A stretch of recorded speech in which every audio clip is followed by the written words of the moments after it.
Nama saya Miriam Konstantina Imbiri. Saya menjabat sebagai Wakil Ketua HWDI Provinsi Papua. Saya ingin menyampaikan mengenai kekerasan dari anak-anak disabilitas yang menurut kacamata saya selama ini belum ada perlindungan yang sesungguhnya bagi anak-anak itu. Jadi kadangkala mereka dianiaya sewenang-wenangnya saja tanpa dilindungi oleh pihak manapun selain keluarga. Itu yang harapan-harapan saya ke depan. Kalau bisa dengan adanya perda ini, biar anak-anak itu juga mempunyai hak yang sama dengan anak-anak non-disabilitas. Maupun di dalam pemerintah juga mereka juga dikhususkan untuk mempunyai hak yang sama seperti anak-anak sekolah lain.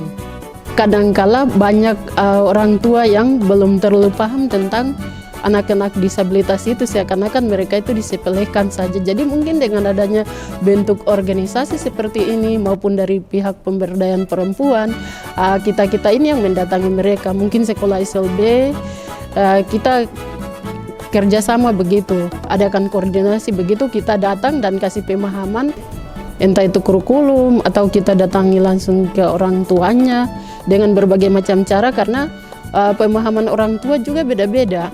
Ada yang tidak sama, walaupun orang-orang non-disabilitas, tapi wawasan berpikir itu juga beda. Lebih banyak kita harus adakan penyuluhan begitu, karena yang saya ketemu di lapangan itu disabilitas maupun non-disabilitas itu hampir sama. Seperti tadi berbicara mengenai identitas diri, itu orang-orang non-disabilitas saja banyak yang saya juga bantu dan saya juga kasih pemahaman, karena mereka belum paham. Kadang-kala mereka bilang, untuk apa kita urus ini urus itu, kasih tinggal saja, tidak perlu karena itu tidak terlalu penting. Tapi kita datangi dan kita memberikan penjelasan sesuai dengan pengetahuan kita yang kita sudah dapat. Kita harus kasih pemahaman dulu dengan suara yang lembut, dengan cara menyapa dan menyampaikan kita punya maksud-maksud tertentu. Jadi melalui sekolah-sekolah itu yang lebih berperan itu antara orang tua dan guru. Disitulah terdapat hal-hal yang mungkin contoh seperti tadi yang saya bilang itu, mungkin dia itu belum mempunyai identitas lengkap. Itu harus ada koordinasi antara pihak sekolah dan pihak orang tua. Terus kalau memang di situ tidak bisa menangani, ada organisasi-organisasi yang sudah dibentuk itu, ada kerjasamanya antara organisasi juga supaya identitas itu bisa terselesai. Dan mungkin juga kasus-kasus yang tadinya berat secara logika atau secara manusia, orang tuanya mungkin lagi kebingungan, atau contoh seperti tadi banyak yang belum paham tentang istilahnya mendaftar organisasi, terus membuat akte itu seperti apa, KIA dan lain sebagainya. Dengan adanya kerjasama itu mungkin kita bisa saling berbagi, dan dari yang awalnya tidak tahu jadinya bisa mengerti dan mengetahui, dan dengan sendirinya tidak membebani orang lain. Disabilitas tersendiri itu bisa mengurusnya sendiri tanpa bimbingan dari siapapun. Saya sudah tahu, seperti kita tunanetra. Memang banyak sih yang ini juga yang saya bantu juga, tapi kalau saya dikasih gambaran saja saya bisa pergi. Macam, nanti kamu urus ini begini-begini, nanti saya datangi RT, RW, lurah, langsung saya pergi. Daripada kita bergantung ke orang sampai kapan kita itu memaju-maju, pasti kita begini-begini saja. Jadi disabilitas itu juga harus mempunyai upaya juga untuk ke depan itu seperti apa.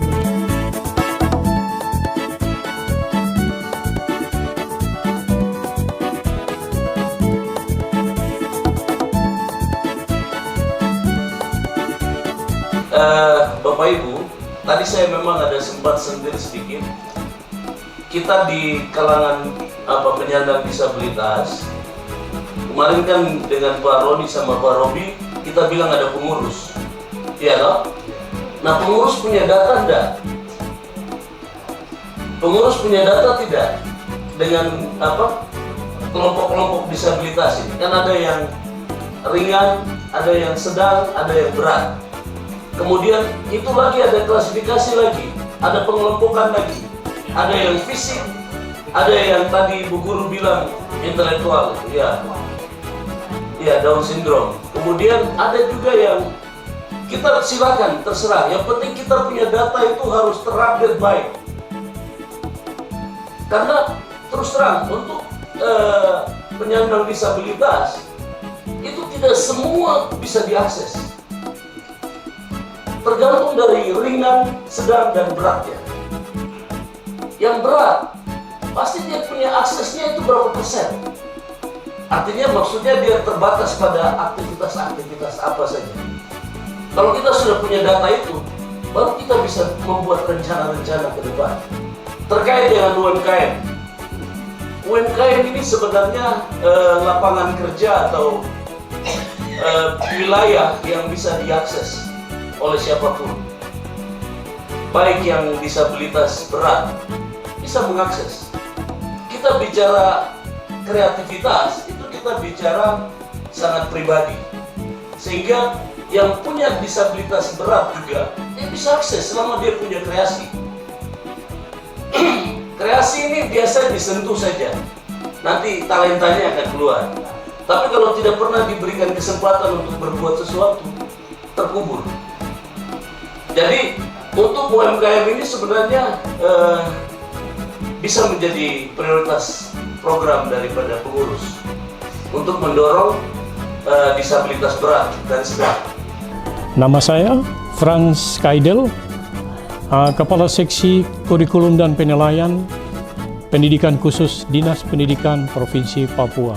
Prioritas dalam Perda mengenai isu pendidikan untuk penyandang disabilitas, yaitu belum semua kabupaten di Papua punya satuan pendidikan SLB.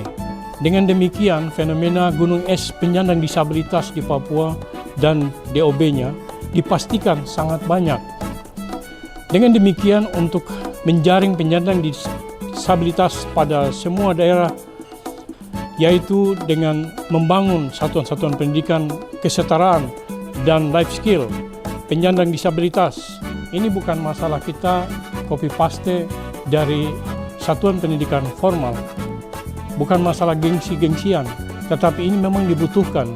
Kalau jaringan pendidikan formal saja tidak bisa menjaring, kemudian ada jaring berikut.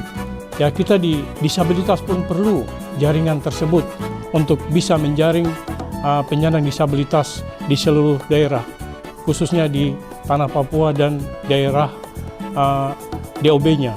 Kemudian mengenai PIP, program Indonesia Pintar yang diterima oleh non-disabilitas, seharusnya penyandang disabilitas juga punya hak yang sama untuk bisa menerima program-program pemerintah itu, karena ini berhubungan dengan hak asasi manusia. Kira-kira dengan demikian bisa menciptakan keadilan sosial bagi negara kita, Republik Indonesia.